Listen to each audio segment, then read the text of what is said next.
What is going on out there, peeps? Look, there's a couple of exciting things that are happening. Some things that you should feel good about. It's not quite there, but let's go over some of these, okay? Again, as usual, disclaimer: I am not an attorney, a tax advisor, or a financial advisor. Please consult with real professionals. The following is my opinion and my opinion only based on my own research. I will share the information I find with you and will encourage you to read or listen to the information so that you can form your own opinion. I am open to dialogue, all right, you guys? And also, towards the end, if you like what I have, please like and share if you're interested. And if you haven't, please subscribe. It does help out the channel. Okay, also, we have a Facebook group with the same name as the YouTube channel, Pimpy's Investment Chat. I encourage you guys to come over and join. I will leave a link in the description so that you can come over here and check out the group. In here, you will have all kinds of information from the Iraqi Dinar to the Vietnam Dong. We talk about the Zim, gold, silver, as well as cryptocurrency. So come on over. The link will be in the description. Speaking of cryptocurrencies, you guys are really excited about what's been going on, same as me. I also leave a link in my description that you can follow. It takes you to Coinbase, and you can open up an account there and buy cryptocurrencies. It's really user friendly, all right? And if you follow the link, it gives you 10 free dollars. And after you're joined, you can scroll down just a little bit, and it'll allow you to earn up to $150 of free cryptocurrencies. So check it out, because nothing's wrong with free money. I like that, all right? So before we get into something, I was talking to a tax person, and we were going back and forth a little bit. We know that if you buy the Vietnam Dong or you're invested in the Dinar, there's lots of disputes, a lot of chit chat going back and forth as to how the currency would be treated tax wise. And so the vast majority of people are saying, look, this is going to be capital gains. That's what it is. It's like another investment. But then there's that gray area because people are saying, look, if you're not a Forex trader, then the odds are it's not capital gains. It's just one of those things where it's an exchange. You're exchanging, and then you have to pay the fees at the bank, whatever the fees may be. You don't know, but you just pay the fees. But there's a couple. We've had a couple of people come on here talking. Both of them are tax professionals, and both of them have indeed said, look, these are capital gains. Okay, but didn't I tell you this might happen? Didn't I say this was coming? Didn't I tell you what Trump said about capital gains? And I want to give a shout out to Mikey. Mikey brought this to my attention, so this is exciting. But Trump's tweet, he did this today. Well, well-run states should not be bailing out poorly run states using the coronavirus as an excuse. The elimination of sanctuary cities, payroll tax, and perhaps capital gains taxes must be put on the table. Also lawsuits. Who cares about all that? I told you Trump has been wanting to do away with the capital gains tax. This tweet came out today on Cinco de Mayo. Now, us real Mexicans know this ain't our damn Independence Day. It's in September. But nonetheless, look, I like this. I like what Trump is doing. Let's do away with payroll tax. Let's go ahead and reinstate the rate, both with the which is another interesting. I heard another interview with Trump when Trump was talking about, it almost sounded like he said a global currency reset. But what he said is there's a problem out there with certain currencies that we do trade with. It's not fair both directions. He said one currency is manipulated too low and the other currency needs to be reinstated. Now, he didn't say what countries he was talking about. That's what he said. And I thought, oh man, I wonder who he's talking about. So having said that, I want you to think about this. Can you imagine Trump? Oh man, we would love this.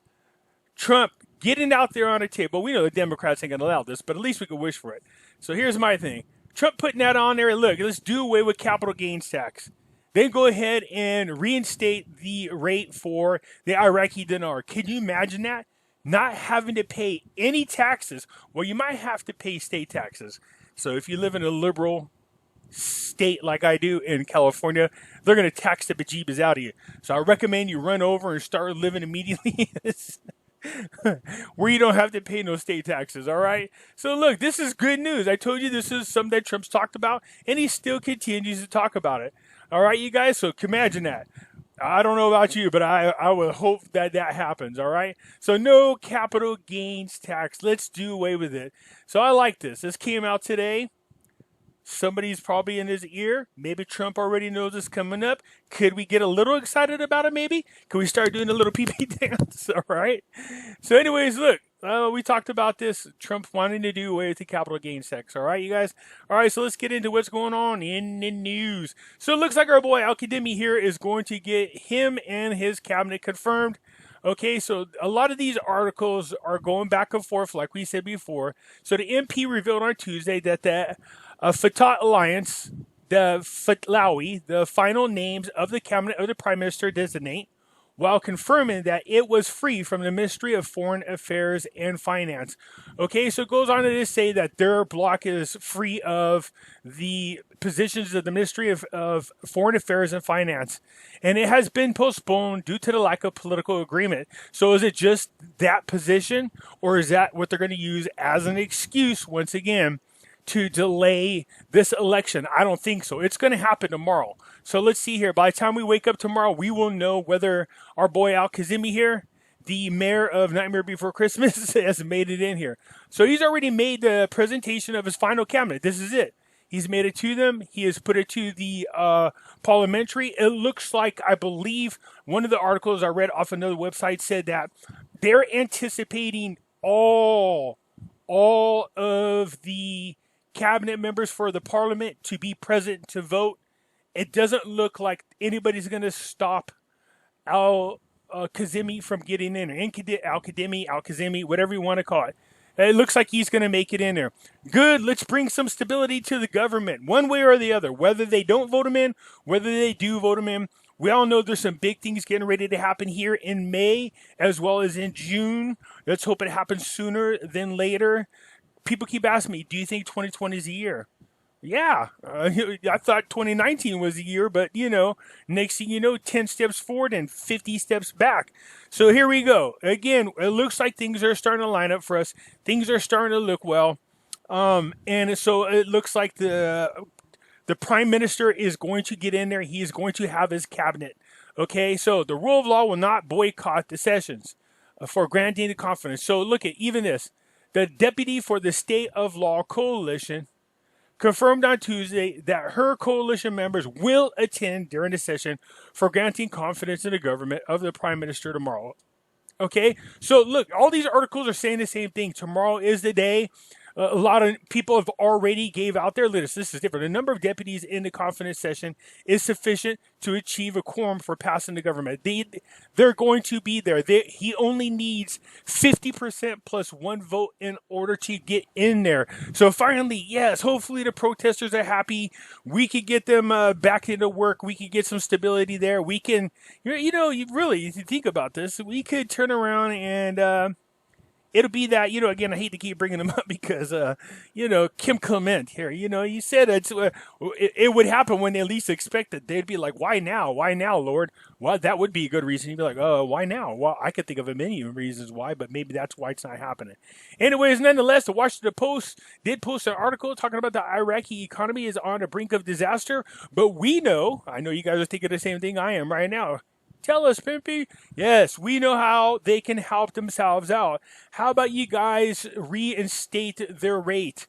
Look, I'm hoping this is the country that Trump was talking about, that their currency was devalued, okay, and it's time to go ahead and let it revalue. The only reason why it is as low as it is because of what happened. Let's reinstate the rate. So the report of the American Washington Post said on Tuesday that the Iraqi economy is collapsing due to the double strike of low oil prices and government-imposed closure due to the outbreak of the new coronavirus, as the entire country stands on the brink of disaster. The American newspaper emphasizes the outbreak of the epidemic led to a decline in global oil prices, oil reserves that keep Iraq alive. So look, we know this.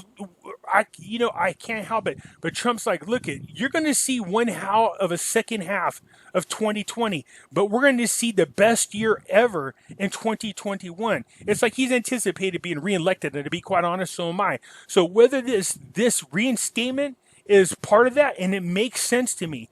And he did say something about a global boom.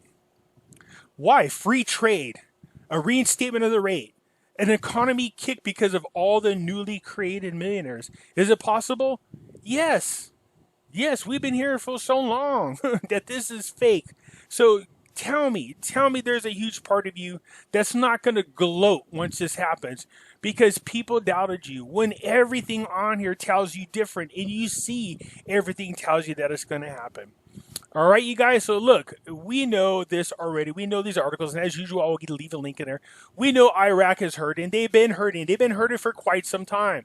With the protesters, with the government not being there, with the the oil prices being low and the coronavirus. Come on, man. These guys, it can't get any worse than this. It can't get any worse than this. We need some love going out there to Iraq. So join me and put your hands up and send some love vibrations over to Iraq so that stuff will come back to us. All right, you guys? So it's looking pretty good, but I can't help but just laugh and smile at this. I told you guys Trump had been talking about doing away with capital gains tax. So think about that. Just think about that. Can you imagine that? Not having to pay taxes on your currency. Seriously, I know you're smiling. I can see it on all of you. All 9,000, almost 500 of you now. All right, you guys? Anyways, hit the thumbs up button if you like what I'm saying here. Don't be shy about sharing it. And if you're not a subscriber, please do so because it helps out the channel. Let's keep our fingers crossed. I would love it if they got rid of both payroll taxes and capital gains tax. I know you're thinking the same thing I am. That's a whole lot of moolah. Look, if they do away with their payroll tax, that gives you more discretionary funds once you're caught up with your monies. You know what I mean? I'm also very happy today. I got my 60 ounces of silver finally in the mail. I'm jumping around about that. Thank you, Lord. But anyways, I just thought I would share that with you guys. And let me know what you think. Leave a comment. Talk to you later. Bye.